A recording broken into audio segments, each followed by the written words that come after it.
Hello everyone, welcome back to my YouTube channel Study Together with Ritika. First of all, a very happy and prosperous Diwali to all of you. Today we are going to start class 7 chapter 3 fiber to fabric NCERT questions which are given at the back of the NCERT textbook. Question number 1 says you must be familiar with the following nursery rhymes: Baba Black Sheep and Mary Had a Little Lamb. So we need to answer the questions based on these nursery rhymes. So let's see the parts. A part, which parts of the black sheep have wool? तो हमें पता है कि sheep के ऊपर जो बाल होते हैं, the hair, the fleece which are present on the body of the sheep, इन्हीं को यूज़ करके हम वूल बनाते हैं. So you can write the fine and soft under hair that grows close to the skin of the sheep have wool. तो इन्हीं को use करके, इन फ्लीस को यूज़ करके हम वूल बनाते हैं. Then B part, what is meant by the white fleece of the lamb. White fleece का मतलब होता है वाइट कलर के हेयर. ठीक है, फ्लीस के अलग अलग कलर होते हैं, हेयर के अलग अलग कलर होते हैं. जैसे ह्यूमंस में भी किसी के वाइट होते हैं, किसी के ब्लैक होते हैं, किसी के ब्राउन होते हैं. In the same way animals की बॉडी के ऊपर भी जो हेयर होते हैं that might be of different colours. जो सबसे ज़्यादा कॉमन एंड नेचुरल फ्लीस होता है दैट इज़ ब्लैक, ब्राउन और white. Question number 2, the silk worm is a caterpillar, a larva. Choose the correct option. तो देखिए, सिल्क वॉर्म का दूसरा नाम कैटरपिलर भी होता है और इस स्टेज को लार्वा भी कहा जाता है. So both of these options are correct. So our answer would be both A and B.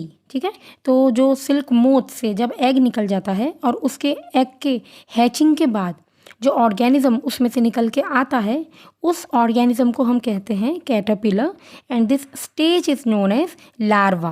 Right. Question number 3, which of the following does not yield wool. इन एनिमल्स में से कौन वूल का प्रोडक्शन नहीं करता है.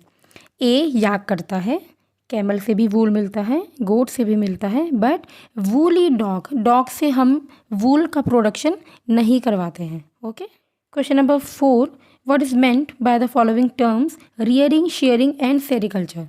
तो देखिए, रियरिंग मतलब जब हम किसी भी लाइफ स्टॉक एनिमल को कमर्शियल पर्पस के लिए रेज करते हैं, उसका टेक केयर करते हैं, उसको ग्रो करने में हेल्प करते हैं. ठीक है, कमर्शियल पर्पस का क्या मतलब है, कोई भी एनिमल है उसको हम अपने पास ग्रो करवा रहे हैं और उसमें से जो प्रोडक्ट हमको मिलेगा हम उसको सेल आउट करेंगे and we will get some money out of it. तो इसीलिए इसको कमर्शियल पर्पस कहा जाता है.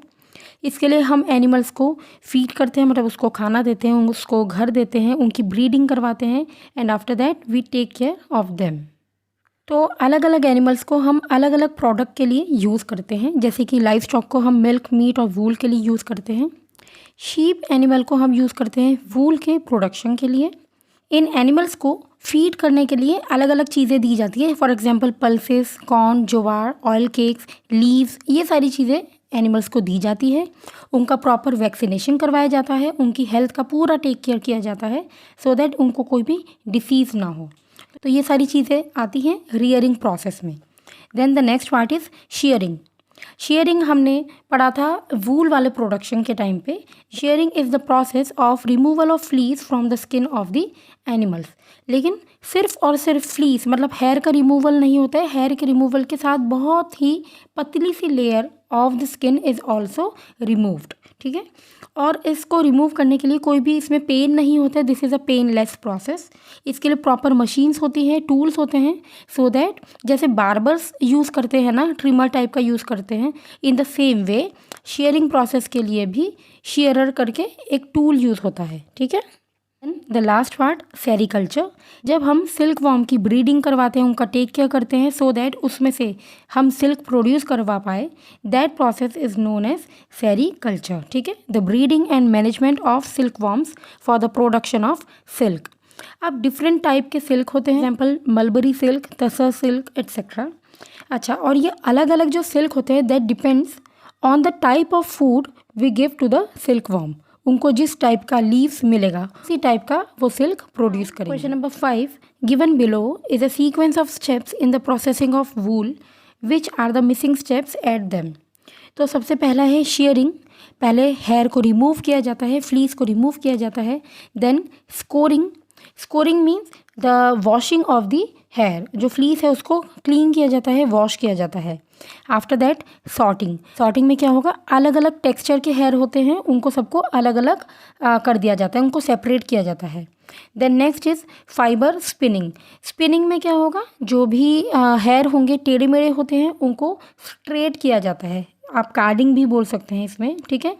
इसके बाद ड्राई किया जाता है और ड्राई करने के बाद डाई किया जाता है, क्योंकि स्कोरिंग से जो फ्लीस होगा वो सब गीला हो जाता है, दैट इज़ वाई उसको ड्राई करवाया जाता है। And after that dyeing process होता है, डाइंग में क्या होता है, अलग अलग कलर में उसको डाई किया जाता है फ्लीस को। And then rolling in silk yarn, जो फाइबर्स छोटे छोटे होते हैं उनको कॉन्टिन्यूस एक लंबे फाइबर में कन्वर्ट करके एक यार्न बना दी जाती है, right. Now question number 6, make sketches of the 2 stages in the life history of the silk moth which are directly related to the production of silk. तो इसमें you need to draw a diagram, उसमें आप 2 stages दिखा दीजिए। तो जैसे कि यहाँ पे एक फॉर एग्जांपल दे रखा है, एक सिल्क मोथ है, वो एग का प्रोडक्शन कर रहे हैं, तो एग वाला एक स्टेज हो गया। उसके बाद एग से हैच होने के बाद निकलता है उसमें से कैटरपिलर, ठीक है। कैटरपिलर को उसके बाद जब लीव्स दी जाती है तो वो उस पर फीड करता है, और ये वाली स्टेज कहलाती है लार्वा, जिसमें से कैटरपिलर निकलता है और वो धीरे धीरे करके अपने अराउंड कोकून का फॉर्मेशन करता है, ठीक है। तो आप इनमें से कोई भी 2 स्टेज बना के शो कर सकते हैं। Question number 7, out of the following which are the 2 terms related to silk production. तो इसमें sericulture, floriculture, moriculture, apiculture and silviculture, ये कुछ नाम हैं। तो इसमें सेरीकल्चर होगा जो कि सिल्क वॉर्म का मैनेजमेंट करते हैं, उनकी ब्रीडिंग करवाते हैं, ये सारे प्रोसेसेस होते हैं। और इसके बाद होता है मोरिकल्चर, भाई सिल्क वॉर्म को मलबरी लीव्स भी देना है खाना खाने के लिए, राइट। तो मोरिकल्चर में बहुत ज़्यादा अमाउंट में, क्वांटिटी में मलबरी लीव्स का प्रोडक्शन किया जाता है, ज़्यादा से ज़्यादा पेड़ लगाए जाते हैं, तो this is known as moriculture. अच्छा, scientific name of mulberry is known as Morus alba, that is why इसी से मोरस से ही ये मोरिकल्चर टर्म लिया गया है, right. Then question number 8, match the following. तो इसमें स्कोरिंग मतलब the cleaning of the sheared skin, तो फर्स्ट में ई पार्ट आ गया है, right.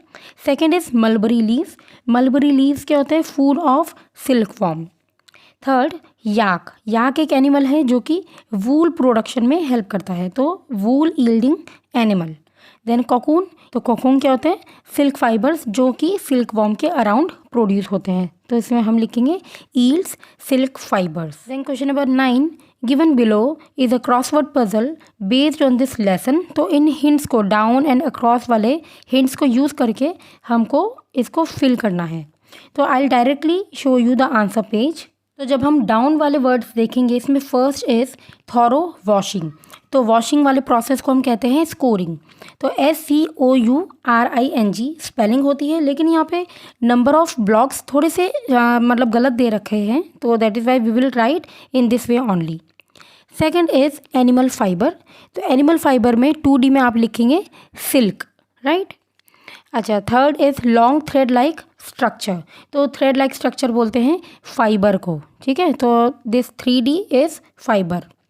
Now if we see across means left to right, तो हम इसमें लिखेंगे फर्स्ट इज़ कीप्स वार्म, तो कौन सी ऐसी चीज़ होती है जो हमको गर्म रखता है, दैट इज़ वूल, तो हम फर्स्ट ए में WOOL वूल लिखेंगे। Next, its leaves are eaten by silkworms, तो मलबरी लीव्स होती है 2A में गिवन है, mulberry leaves are eaten by the silkworms. The last one is hatches from egg of moth, moth जब egg दे देता है, larva वाली स्टेज में एग से निकल के आता है caterpillar, so in 3A we will write caterpillar. So in this way we have completed the question answers of this chapter. इससे लास्ट वीडियो में मैंने पूरा चैप्टर का एक्सप्लेनेशन किया है। If you have not watched that video, तो यहाँ पे लिंक में आपको वो वाला वीडियो भी शो होगा, if you want you can watch from here. तो चलिए मिलते हैं नेक्स्ट वीडियो में किसी और वीडियो के साथ, तब तक bye bye, take care and thanks for watching.